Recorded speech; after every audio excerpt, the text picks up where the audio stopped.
In this part two of your winter training series, we will go over the importance and utilization of boosting balance and mobility.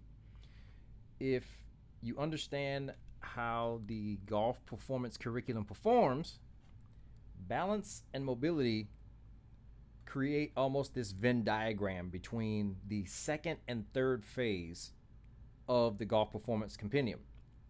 Think of it like this. Step one is flexibility and posture.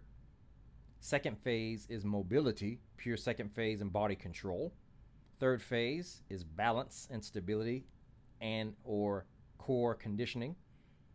Step four is strength development / work tolerance / force production. And the fifth step is power and or club head speed and distance, or strength with speed.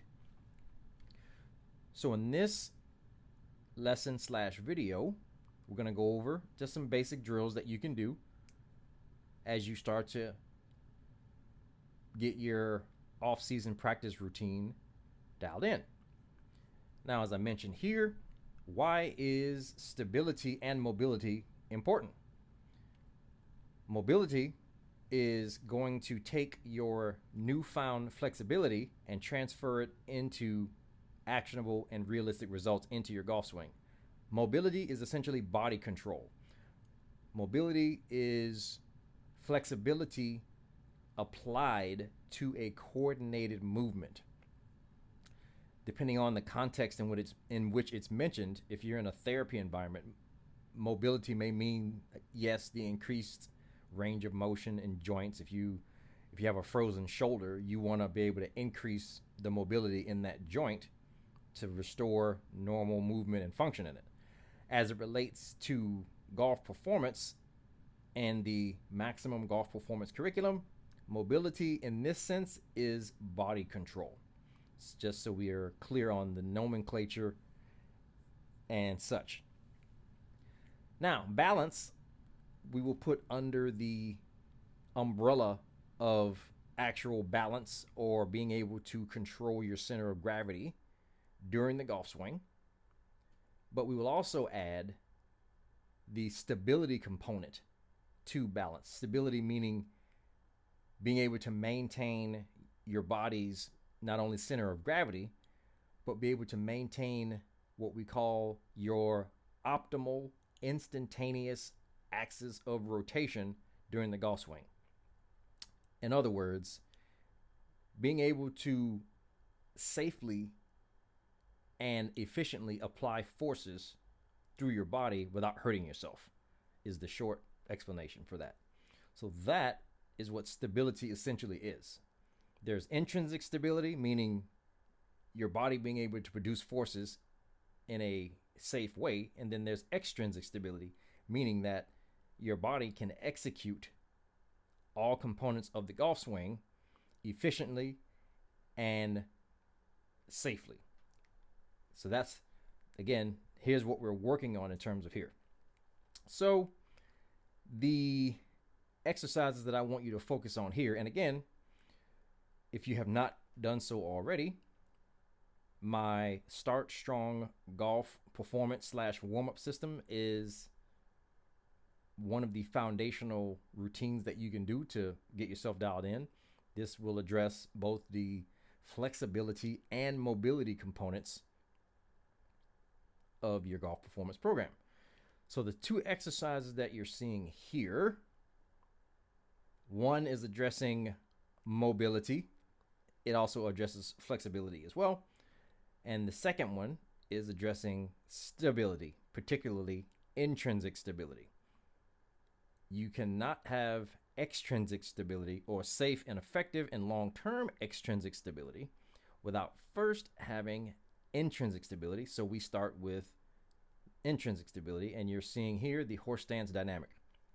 The cigarette butt stretch on your left here is addressing the hip mechanics and improving your hip coil, as well as hamstring. So this is essentially a big bang drill. you have three movements that you got going on here. You have a hip hinge, meaning that you're bending forward. It's a hip shift or weight shift and a glide. So you're getting, and a rotation in your spine. So you're essentially addressing all three components with this drill, which is why this drill particularly produces very good results in most all my golfers. And it's a little bit tricky to learn, but once you get it, you will reap the benefits as such. If you want a detailed instruction about this, you can either subscribe to my high performance golf newsletter here. There will be a link in the description. You can also get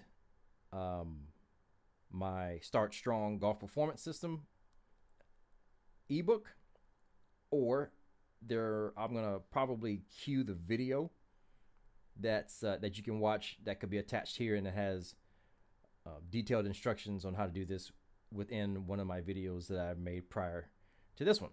So there are your options to learning how to do that one. Same thing with the horse stance dynamic. This drill works on your posterior slings, glutes, opposite glute, lat, shoulder. This is providing the stability through your posterior chain, but to a lesser degree and still effective, your anterior chain. As when you bring that elbow to your knee, you're essentially taking that front side of your body through a strengthening component. And the fact that you're balancing on your one hand and one knee is activating your we'll call them your balance reflexes. Essentially your riding reflex. There's different reflexes that we have. We have riding reflexes and tilting reflexes. In the golf swing, you need both, and they can be trained simultaneously and or one at a time. So this is where the use of the Swiss ball will come in very nicely. So this one here, you can start with, again, with all stretches. If you haven't watched the first video that gives you specific instructions on how to do stretches, you want to always do 2 repetitions of your stretches, because the first rep will essentially be a warm-up. It'll kind of prepare your tissue. So when you stretch that tissue out the first time, release it, and then when you go to elongate it that second time, you're typically going to go deeper into the stretch and get a more of a flexibility gain and or soft tissue elasticity gain. So minimum 2 reps per side on this one, and you'll be good to go. If you're a little bit tighter, I would go more towards 3 or 4. In regards to the horse stance dynamic, you're essentially going to start here, and then you're going to cross over and bring that elbow to that opposite knee underneath. You'll do anywhere from 5 to 10 repetitions on each side. Again, the tempo is going to be slow. If you guys want more of a detailed, I'm going to probably end up doing a detailed demo on these just so you can understand the intricacies in these drills, because there are as simplistic as they appear. I can talk in probably 30 to 60 minutes on the cigarette butt and the horse stance dynamic alone. So don't take these drills lightly. There are nuances to this, just like the golf swing. It looks simple in its execution, but we spend a lifetime mastering it for obvious reasons. So I want you to see these drills as such. Now, moving on to the balance drills, I've tried to keep these drills as universally accessible to everyone. So we're looking at these 2 drills here. Balance, again, it's about stability and body control during the swing, maintaining your center of gravity. Simple drills here. Single leg stance. You'd be amazed at how many people cannot do this drill. It's again, simple in its concept, but more complicated in execution. If you can work up to 30, ideally 60-second holds per leg, that'll give you a nice little balance buffer in this particular drill. This is going to strengthen your ankles, your knees. It's going to give you some nice postural endurance in the glute area, and just giving you posture awareness as a whole. My rule of thumb is, if you cannot do it slowly, it's going to be very difficult to do it at full speed. So, as you know, slow is smooth, smooth is fast. So now, with the Swiss ball, I'm going to zoom in here, this Swiss ball kneeling drill. Very basic drill. A lot of my older guys struggle with balance. The Swiss ball should be in every golfer's training stable because it is a cheap, very effective way to improve balance, not just on the golf course, but in life in general. With the Swiss ball, you're training both your righting and tilting reflexes. Think of it this way: your body is always trying to survive. So in situations like this where you're on an unstable object, your brain is forced to activate stabilizers that would otherwise be dormant. Like, I'll give you an example. I don't know if this has ever happened to you. You may have injured your ankle or something, and let's say you trip and have to catch your balance quickly, even though under normal circumstances you would be limping on that ankle because you've just encountered an immediate threat. Your body activates things that it wouldn't normally activate. Your brain overrides the protection mechanism of your ankle. So that's essentially what's happening here when you're activating your righting and tilting reflexes, obviously in a controlled environment. There's a progression to doing this, but I'm showing you the 4-point kneeling where your both hands and both knees are on this thing. You can also progress to a 2-point kneeling where you come all the way up to a kneeling position to where your knees are on the ball. But you can even do this drill even keeping your feet on the ground. You don't have to go up like I am here. Even if you lean on it with your feet still on the ground, but your knees and hands are on it like you're going to go on all fours off the ball, that is even enough to elicit a stabilization response. So if you're leery about going full on circus elephant on top of this thing for fear of falling, just know that you can keep your feet on the ground and still elicit a nice stabilization response. But even if you're doing that, unless you're severely injured or something, like have a brain injury, within 1 to 2 weeks, you'll naturally progress to leaning forward enough to where your feet come off the ground and you'll be good to go, which means you'll get even more benefit from this exercise. So these are the 2 drills that I want you to focus on with your balance sequence. Now, if you were to combine the drills from the first lesson with this lesson, you would do the first 3 drills, the first 3 stretches first, and then adding in the cigarette butt stretch after those 3 drills, then your horse stance dynamic, then come into your single leg stance, 30 seconds each leg. I would go 2 sets. I would go hold 30 seconds each leg. If you don't have a Swiss ball, you could probably improvise by kneeling on the edge of a bed. And you can probably go 2-point where you're just kneeling on the edge of the bed with your feet off. But if you don't have a Swiss ball, then obviously you're going to skip it.